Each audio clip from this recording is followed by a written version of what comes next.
parler de la sécurité ferroviaire à vos proches. Visitez le finilesvoiestragiques.ca.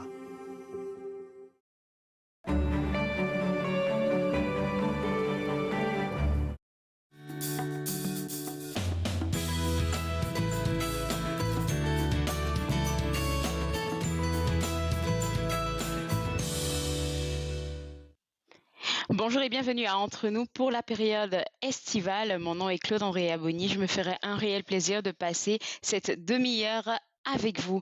Aujourd'hui, on va parler avec Ethel Côté de l'importance de l'innovation sociale et des stratégies qui en découlent. Mais avant de laisser Ethel rentrer dans notre studio virtuel, j'aimerais partager avec vous quelques entreprises que j'aimerais vous encourager à aller visiter et à aller soutenir pour notre chronique Achetons local.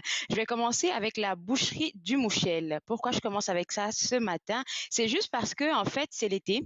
Et puis, on sait qu'on est en train de se préparer à peut-être faire des barbecues à la maison ou même à aller à la plage pour faire des barbecues, sait-on jamais.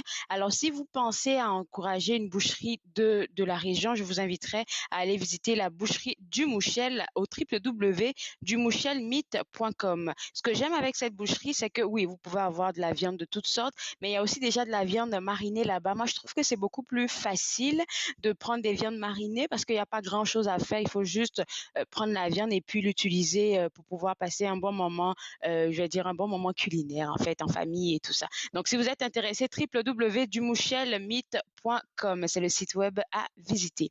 Deuxième entreprise que j'aimerais vous suggérer de soutenir ou même d'aller voir, ça va dans le même contexte que la boucherie du Mouchel. Comme je l'ai dit tantôt, à la boucherie du Mouchel, on peut avoir de la viande tout simplement ou de la viande marinée. Mais pour ceux qui sont habitués à eux-mêmes mariner leur viande, la deuxième entreprise dont je vous parle ce matin, c'est Wawa Style Group. En fait, Wawa Style s'est lancé dans l'assaisonnement. Donc, eux, ils font l'assaisonnement en fait pour toutes sortes de viandes, pour le poulet, pour la viande, pour le poisson. En fait, c'est pour toutes sortes de cuisines que vous pouvez utiliser les épices de Wawa Style. Donc, si vous y pensez et que vous voulez mariner vos propres affaires et puis changer un peu ce qu'on a l'habitude d'avoir comme goût dans nos différents barbecues, je vous inviterai à visiter le www.wawastylegroup.com. Tout ça, c'est pour les soutenir. Ensuite de ça, je vais rester dans la même thématique de nourriture et tout ça pour vous inviter à visiter le www.macuisinenottawa.ca. Alors, macuisinenottawa.ca, c'est une boutique qui se trouve dans le marché Bail. Et cette boutique est dirigée par une femme gentille qu'on a eu de recevoir à l'émission. J'espère que vous l'avez suivi. Si vous ne l'avez pas suivi, vous allez rechercher ça dans vos données sur YouTube. Donc, ce sera www.macuisinenottawa.ca. Et comme je le mentionnais tantôt, ces dames, elles vendent tous les ustensiles de cuisine que vous pouvez même pas imaginer. J'aime beaucoup le côté oriental, des affaires à caractère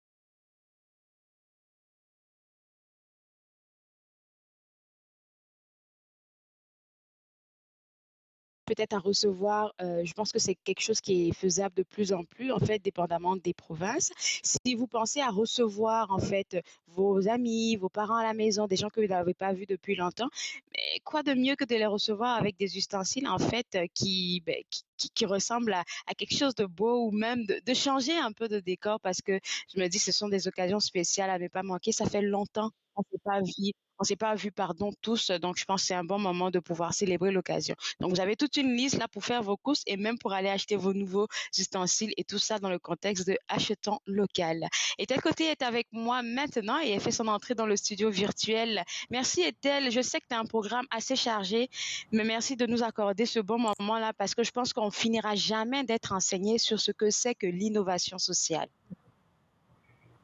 Mais merci à toi de m'accueillir parce que oui, il y a tellement de choses à raconter, tellement d'expériences à célébrer, mais en même temps, quand tu mentionnais l'économie locale, il y a aussi l'entreprise sociale 13 avec les épices qui peuvent être un bon complément à ce que vous avez mentionné. N'oublions pas, la boucherie du Mouchel vend aussi le Oui. fromage Saint-Albert qui est Ah oui, vraiment c'est le meilleur vrai. fromage au monde. Donc, Merci beaucoup pour tes ajouts. Écoutez, donc ça veut dire que j'étais pas sur une mauvaise voie pour moi, achetant local. J'étais bien sur la bonne voie. exactement. Et c'est vraiment important de faire ce que vous faites présentement parce que les entreprises l'ont eu difficile pendant la pandémie et il faut vraiment Oui. trouver une façon de les soutenir. Donc, bravo. Merci beaucoup, Ethel. Première question pour toi, en fait, ce serait de savoir comment toi, personnellement, tu perçois l'innovation sociale. Ben écoute, il y a tellement de défis et d'enjeux dans la société que, plusieurs personnes se questionnent sur comment faire autrement, comment avoir plus d'impact. Si jamais on voulait attaquer la pauvreté, par exemple, dans la région d'Ottawa, il y a énormément de belles initiatives et de beaux projets, mais le nombre de personnes qui sont dans la pauvreté continue de croître. Donc, quand on parle d'innovation sociale, ce sont les personnes et les organisations qui se questionnent sur comment faire autrement ou mieux. Et là, on voit de nouveaux projets, de nouvelles initiatives prendre forme.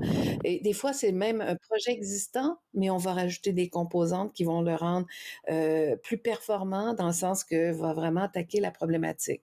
Mais ça touche une problématique sociale, assurément, mais ça peut être socio-économique, environnementale et tout.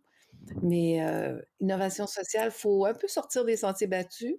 Ce qui se fait bien, on continue à bien le faire, mais ce qui ne nous aide pas à atteindre notre objectif, à diminuer l'enjeu ou la crise qui se passe dans notre société, parfois, ben, il faut sortir des sentiers battus et faire les choses autrement. Et souvent, c'est là qu'on voit Effectivement. l'émergence d'une innovation sociale. Et puis là, je me rappelle que pendant l'une de nos chroniques à l'émission, durant la saison Entre nous, tu mentionnais le fait que quand on parle d'innovation sociale, ça n'a pas vraiment besoin d'être quelque chose de gros. Même dans ton quartier, dans ton petit coin, tu peux faire sortir une idée qui pourrait aider ta communauté déjà de départ pour commencer. Oui. Exactement. Puis on a vu des petites initiatives, autant ici dans la région de Vanier ou ailleurs, un peu partout au Canada, comme par exemple, c'est pas tout le monde qui a les moyens de s'acheter des livres, puis c'est pas tout le monde non plus qui vit à proximité d'une librairie ou d'une bibliothèque publique. Donc, Oui, oui. il y a des quartiers qui ils ont créé des boîtes pour des bibliothèques de quartier. Puis les gens qui ont fini de lire leurs livres les mettent dans la boîte et d'autres gens qui aimeraient les lire vont les chercher. Mais tu vois, ça, c'est de l'innovation sociale. Tout le monde a le goût de lire. Tout le monde a le goût d'apprendre et de rendre accès à la lecture. Ça peut nous aider à créer des loisirs auprès de personnes qui ont peut-être pas les moyens de faire autre chose. Puis, mais ça, ce sont des très petites innovations, mais ça a vraiment changé la vie de beaucoup de monde. Des fois, c'est un peu plus grand. La maison Marie-Louise, quand elle recueillait des Oui, dons, puis qui ont décidé de créer leur boutique, ben, c'est une innovation sociale. Ils auraient pu faire juste une friperie, mais ils ont rendu la friperie très attractive. Les gens ne se sentent pas comme s'ils allaient quémander. Ils s'en vont vraiment magasiner dans une belle boutique où est-ce que les gens c'est vrai. font attention, présentent bien les produits. Ben, pourquoi pas? Mais c'est aussi de l'innovation parce qu'ils auraient pu tomber dans la facilité de faire juste une friperie comme toutes les autres, mais non, ils ont fait une belle maison de quartier. Tous les endroits dans cette maison-là rendent fiers les gens qui y vont. C'est vraiment des lieux d'entraide. Puis se sentent Mais la chez petite eux, boutique, oui, c'est oui. exactement. Donc, tu vois, ça, une maison de quartier, c'est une maison de quartier. Mais Maison Marie-Louise réussit à innover en intégrant des pratiques qui rendent les gens fiers, dignes et contents d'être la personne qu'ils sont, puis de sentir qu'ils contribuent. Hein. C'est pas les gens qui y vont peut-être chercher quelque chose, mais très souvent ils contribuent aussi dans la Ils vie contribuent, d'autres oui. gens qui sont dans la Mmh, maison. mmh, mmh. Tu sais, c'est vraiment une logique de solidarité. Ben ça, c'est vraiment très différent. Mhm. Sans mettre le nom dessus et puis comme je te disais, on n'est pas beaucoup enseigné sur ce que c'est que l'innovation sociale. Tu conviendras avec moi que durant la pandémie, on a on a rencontré beaucoup de ce genre de projets-là, comme tu parlais, tantôt des librairies de quartier. Moi, il y a tout de suite quelque chose qui me vient en tête. Il y a 2 choses qui m'ont marqué durant la pandémie jusqu'à date. C'est, des jeunes qui se sont pris dans un quartier à prendre la liste de courses des personnes aînées dans leur communauté, aller faire des courses. Ça, c'était une chose. Et un autre groupe de jeunes, c'est toujours des jeunes que j'ai eu la chance de parler avec à mon émission. Ces jeunes-là aussi se mettaient ensemble pour faire de la cuisine pour apporter à ceux qui étaient dans les hôpitaux, les infirmiers, en tout cas tout le corps médical, parce qu'ils pouvaient pas sortir comme ça pour aller se chercher à manger. Puis je me dis, ok, ça a l'air de rien, mais c'est gros. Ben oui, c'est gros. Puis tu vois, on est en train de redonner un sens à la solidarité parce qu'honnêtement, au Nord, Solidarité, oui. c'est pas quelque chose qu'on vit, hein. On est vraiment dans une logique de chacun pour soi, chacun s'occupe de ses choses, on veut pas déranger le voisin, on veut pas que le voisin nous dérange, mais la pandémie nous a obligés à voir nos voisins autrement, à voir les personnes qui ont des besoins spéciaux autrement, les personnes les plus vulnérables.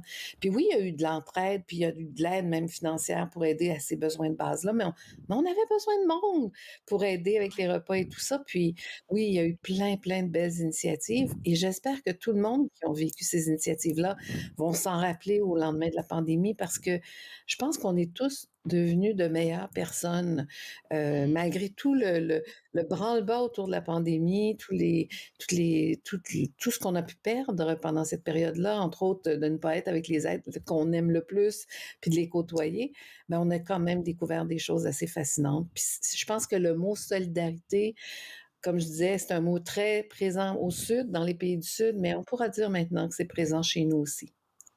Et puis, ça me fait penser que j'aimerais qu'on en parle parce que tout de suite, moi, je suis en train de penser à ça. C'est que quand on parle d'innovation sociale, tu nous as donné un peu le contexte et j'en ai parlé un peu avec mes exemples concrets, mais je me dis, déjà, dès qu'on a la piqûre, c'est quelque chose qu'on veut plus arrêter. On a envie de toujours continuer à donner et j'aimerais que tu nous éclaircisses sur le fait ou que tu viennes appuyer ce que je suis en train de penser, c'est qu'il faut vraiment le faire dans un domaine où on se sent à l'aise. Exactement. Ben, écoute, il y a différentes pratiques. C'est sûr qu'il y a des pratiques d'économie sociale où est-ce que là, on entreprend pour avoir encore là, offrir un bien, un produit dans la proximité, ça veut dire dans notre quartier, dans notre ville, parce qu'il y a des gens qui ont besoin de ce produit-là ou ce service-là, puis parce que nous, on peut l'offrir à un meilleur coût, parce que notre marge ne sera pas si élevée ou des choses comme ça.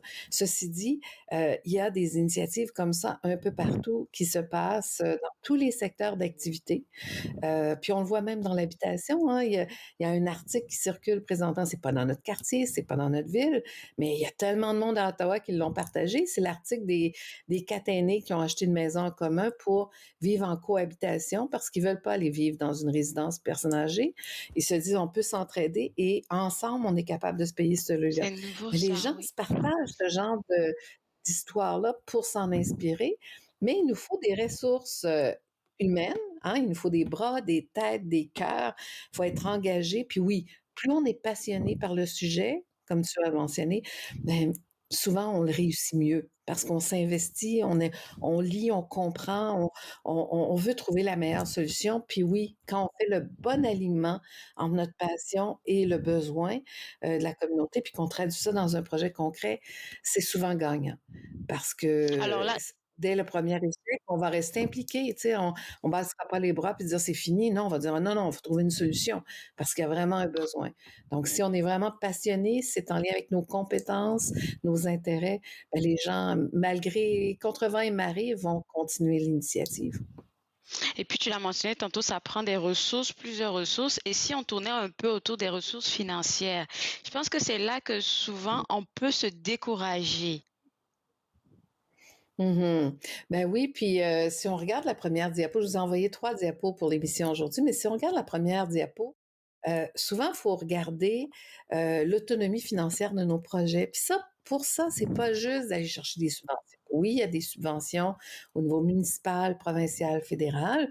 Donc oui, on peut diversifier nos sources de financement, mais on peut aussi économiser.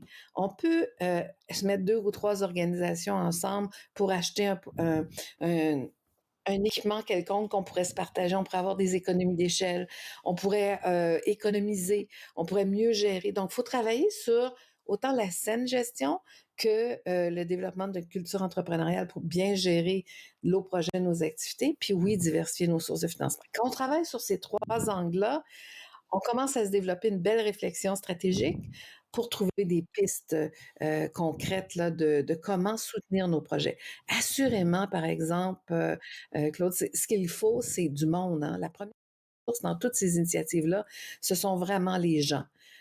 L'humain est au cœur de toutes nos initiatives.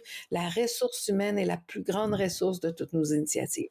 Mais pour Ça, appuyer c'est les vrai. humains impliqués dans nos projets collectifs, ben, on a besoin d'un peu de sous ou beaucoup de sous. Si on créait la maison de la francophonie avec la grande bâtisse et tous les services, c'est sûr qu'on parle de beaucoup de sous, mais même la maison Marie-Louise, il fallait un bâtiment, il fallait d'équipements, il fallait du personnel pour gérer l'espace, il Personnel, faut des oui. bénévoles.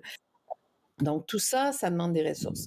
Puis là, il faut aller plus loin. Quand on sait qu'on peut diversifier dans nos pratiques, bonne gestion, développer notre capacité de développer des revenus autogénérés, d'activités génératrices de revenus, puis aller chercher des fonds publics, mais là, chaque petite bulle peut se multiplier.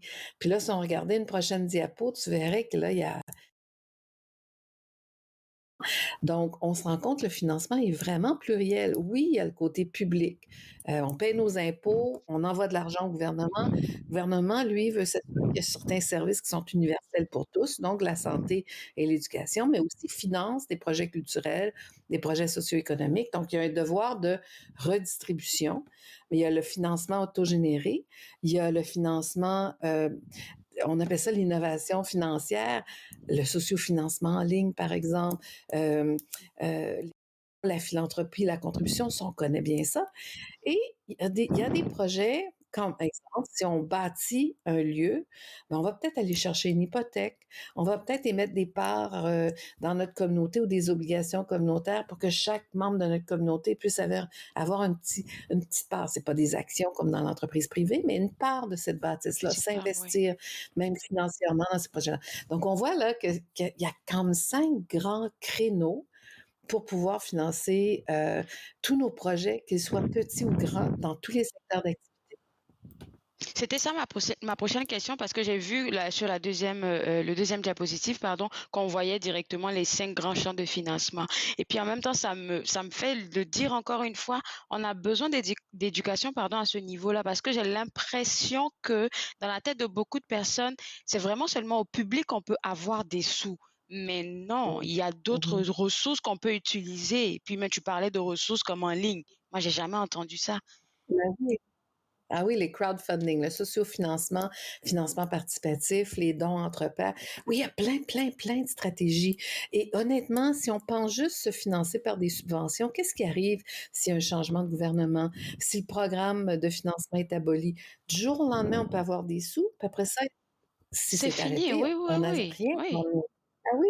Tandis que si notre projet répond à un vrai besoin dans la communauté, si on travaille déjà à diversifier nos sources de financement, bon, ben, si on perd une subvention, ça peut faire mal, mais on ne fermera pas les portes. On va avoir d'autres argents qui vont entrer par d'autres stratégies qui développent notre autonomie financière.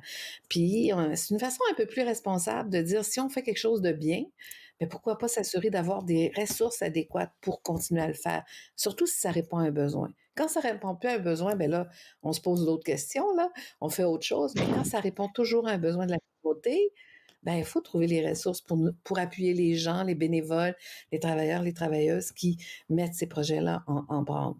Mais tu vois, ces Ah, 5 champs-là, ma chère, oui. se multiplient parce que la prochaine diapo, je vous présente 23 stratégies, mais j'en ai une ligne. J'ai pu faire une formation avec une autre 24 stratégies, tout ce qui était financement en ligne. Mais vous voyez, j'ai regroupé toutes sortes de stratégies qui se retrouvent sous le financement privé. Puis vous voyez, il y a les prêts, mais il y a l'équité. Le financement public, ben, c'est les subventions, contributions, les subventions qu'on dit récurrentes pour le fonctionnement, puis les subventions de projet. Il y a tout ce qui est philanthropie. Puis vous voyez, chacune des lignes représente souvent 2 ou 3 stratégies, puis plein d'outils et de ressources en ligne. Mais ça veut dire qu'on, tu sais, l'expression, on ne met pas nos œufs dans le même panier, là. Le même panier, oui. Ben, c'est la même chose. Oui. C'est la même chose avec l'argent. Si on met toutes nos énergies juste à aller chercher une source de financement, ben, on met peut-être à risque un beau projet ou un bon programme qui répond à des besoins de la communauté.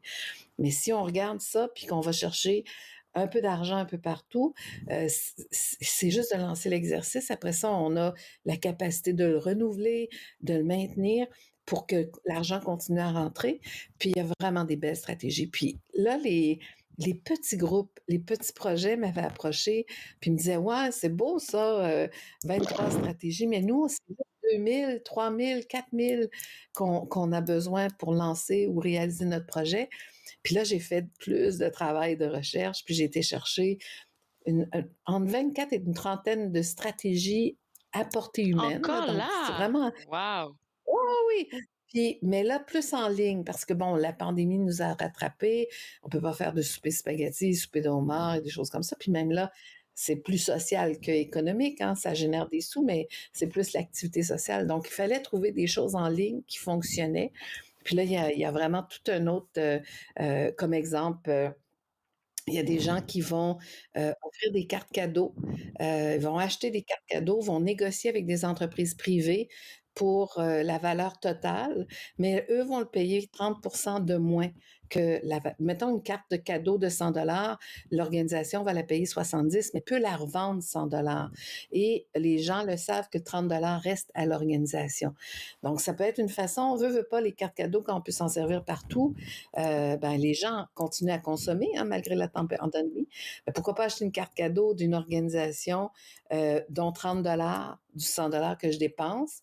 Moi, j'ai la même valeur pour mon argent, Bien. mais il y a 30 qui restent à l'association. Mais ça, c'est une des 30 petites stratégies qui font en sorte que, avec peu d'énergie, juste avec les gens impliqués dans nos organisations, puis leur mode de consommation traditionnel, donc on peut lever l'argent. Wow. Et il y a plein, plein, plein d'autres trucs, là. Je te dis, on pourrait passer 3 heures, là, regarder chacune des Mais stratégies. juste à Puis je les parler, là, invite à... écoute, là, j'ai ma tête qui cogite en même temps. Je me dis, OK, tout le monde peut faire un changement dans le fond parce que si on peut mobiliser Exactement. des fonds, aller chercher des fonds qui peuvent nous aider dans une idée qu'on a qui va vraiment venir changer un tout petit peu notre communauté. Mais oui, il y a lieu d'essayer, pourquoi pas.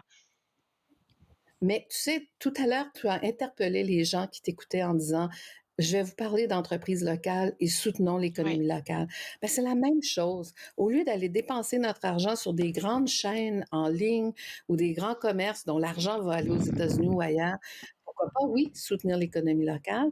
Puis, exemple, une carte cadeau, au lieu d'aller l'acheter de la chaîne, pourquoi pas l'acheter de l'organisme qui, elle, va empocher un pourcentage pour soutenir la cause. Puis, il y a plein d'autres stratégies, là. comme le Il n'y a déjeuner pas des juste flocons, par en exemple, auquel tu participes très souvent. exactement. Ça en est un bon exemple parce que ça génère beaucoup d'argent pour la communauté de Vanier puis le Centre Pauline Charon. Donc, c'est vraiment... Puis la Banque alimentaire. Donc, oui, oui, oui, ce sont de belles initiatives. Ça, le petit déjeuner des flocons, c'est vraiment en lien avec la philanthropie. C'est une stratégie de philanthropique, mais il y en a plein, plein d'autres. Puis, on est sur la bonne vague. La seule chose, c'est qu'il faut dire aux gens, vous pouvez voter avec votre argent, puis voter don local. Donc, achetez local, mais quand vous voulez faire aussi la consommation, trouvez une façon, pas juste d'acheter, mais que Consommer, votre ouais. argent va être multiplié et en rapportant, en ayant un impact chez les organisations communautaires qui offrent des services dans la communauté. Au lieu d'aller acheter peut-être un vêtement chez Value Village, ben pourquoi pas aller l'acheter à la boutique de Marie-Louise, puis à ce moment-là, la maison Marie-Louise, parce que là, on sait que notre argent, le 5 qu'on va dépenser, va avoir beaucoup plus d'impact que le 5 qu'on va avoir dépensé à Value Village. Puis tu vois, tout Hey, ça, mesdames, là, c'est je vais dans une lancer logique peut-être solidaire. une invitation là d'aller quand ça sera ouvert en fait, d'aller voir la maison Marie-Louise parce que moi j'ai vu des tenues là-bas pour 2 dollars, pour 3 dollars. J'étais comme OK, c'est des tenues qui sont propres parce que comme tu le dis, c'est pas comme si c'était une friperie comme toutes les autres. Non, non, non, non. C'est quelque chose qui est vraiment très entretenu et puis c'est vraiment des affaires de qualité. Puis en même temps, comme tu dis, ça aide et les personnes qui viennent acheter là, mais en même temps, ça aide aussi la maison Marie-Louise pour sa vision et puis sa mission. En tout cas, bon exemple. Exact. Tu sais, ma question que j'avais préparée pour toi par rapport aux 23 stratégies, parce que quand j'ai vu la troisième slide, je me suis dit, OK, il y a beaucoup, beaucoup, beaucoup de stratégies, mais c'est pour quelle structure et pour quel genre d'organisme? Et là, tu viens de mentionner qu'il y en a pour tous les goûts, en fait. Il faut juste aller chercher l'information et c'est pour ça que je n'arrêterai pas de dire qu'on n'est pas enseigné. Tu dis des affaires et puis moi, je suis comme, OK, OK, j'avais jamais pensé. Mmh. Puis tu sais, des fois, c'est pas l'argent, hein. Comme exemple, on peut approcher des entreprises privées. À Montréal, on a vu ça souvent. Puis des organismes qui approchaient des entreprises privées pour dire, écoutez, pouvez-vous libérer votre comptable pendant 5 jours pour que pendant 5 jours, ils viennent travailler chez nous. Puis honnêtement, on appelle ça des congés solidaires. Nous, on serait peut-être pas capable de payer ces 5 jours de travail.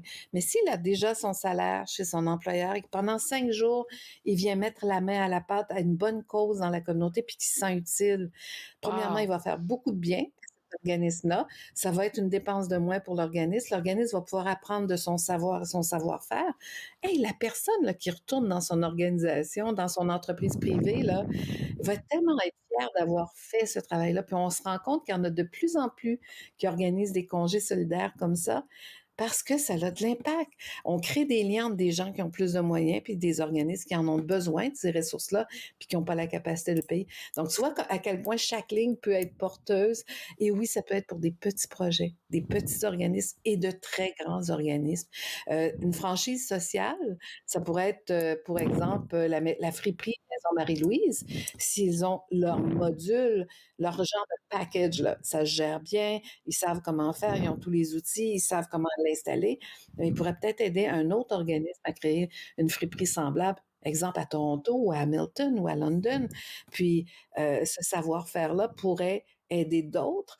Exemple, l'organisme pourrait peut-être payer 500 $ pour la franchise, pour avoir tout le modus operandi, savoir comment faire avec tous les outils de gestion, au lieu de peut-être dépenser 3 ans de sa vie sans subvention, essayer de créer quelque chose qui fonctionne bien, puis l'adapter dans son contexte. Et du coup, Maison Marie-Louise aurait un petit montant pour un investissement qu'elle a fait. Puis c'est gagnant-gagnant. Un sauve du temps, C'est gagnant. gagne Ouais, de ouais, l'expertise de ouais. l'autre, puis l'autre gagne un peu d'argent parce qu'on valorise son expertise. Donc, tu vois, chaque ligne qu'il y a sur mon petit tableau est porteuse là, autant pour des petits organismes que des grands organismes.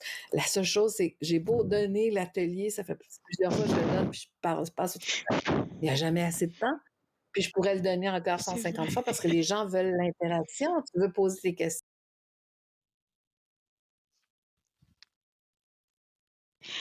Alors là, juste pour vous laisser savoir, j'espère qu'on pourra mettre le site web de Ethel. Ethel, là, avant de te laisser aller, je ne sais pas pour les gens qui nous regardent là, mais moi, j'en ai appris beaucoup avec toi.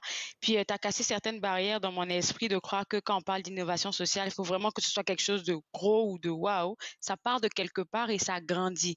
Ça demande juste, comme tu l'as mentionné, de bonnes stratégies. Et je pense que c'est pour ça que ton entreprise est là pour accompagner. Est-ce que tu penses que monsieur, madame, tout le monde qui a une idée dans le caractère de l'innovation sociale peut cogner à ta porte pour avoir les outils nécessaires Mhm. pour commencer? Oui, cogner à ma porte ou cogner à la porte de l'atelier d'innovation sociale ou du CCO ou plein d'autres ressources. Oui, assurément, on est là pour appuyer et soutenir. Et je vais vous dire, moi, je consultais les peuples des Premières Nations parce que c'est vraiment, on en parle beaucoup. Et quand je faisais une Oui, en ce moment, oui. consultation pour développer l'atelier d'innovation sociale, je leur disais, c'est quoi pour vous l'innovation sociale? Puis eux autres nous disaient, écoutez, nous, ça fait 1000 ans qu'on en fait. On est toujours en train de se réinventer parce qu'on a eu beaucoup de problèmes dans notre vie, puis il fallait trouver une autre façon de survivre ou de vivre ou être résilient. Et ils nous ont dit l'innovation sociale fait partie de notre quotidien. Nous, on s'est donné une définition, on s'est réapproprié ces mots-là parce que oui, on commence à se rendre compte qu'il y a des choses qui sont différentes. On les fait de façon différente, puis on voit qu'il y a plus d'impact. On a appelé ça innovation sociale, mais ça existe aussi dans notre communauté.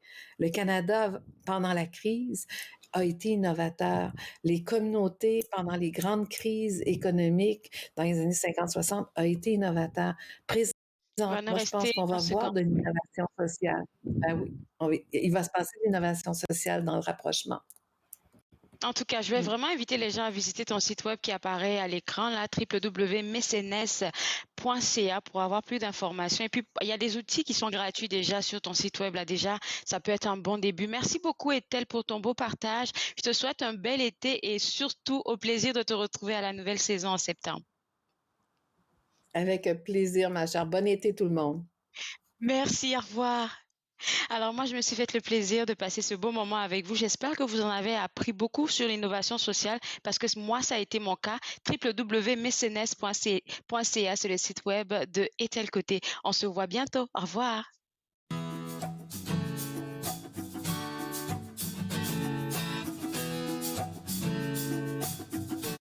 Faites-nous part de vos commentaires en composant le 613-521-2323 par courriel sur Facebook et Twitter.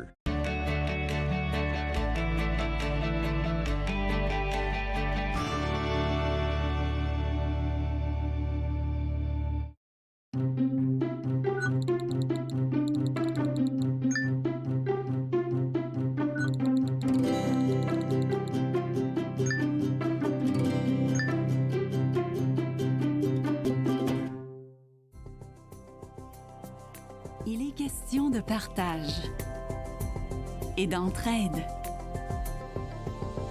d'action, et d'appartenance. De profiter pleinement de la vie et de rire aux éclats. Nous sommes l'Arche Canada. Nous admirons et partageons tout ce que les gens ont à offrir. Découvrez qui nous sommes dès aujourd'hui. J'ai passé plus de temps que je devrais à essayer de comprendre qu'est-ce qui est arrivé. Tous les trois qui étaient sur le pont ne savaient pas qu'un train pourrait passer aussi vite qu'il est passé, puis sans s'en apercevoir.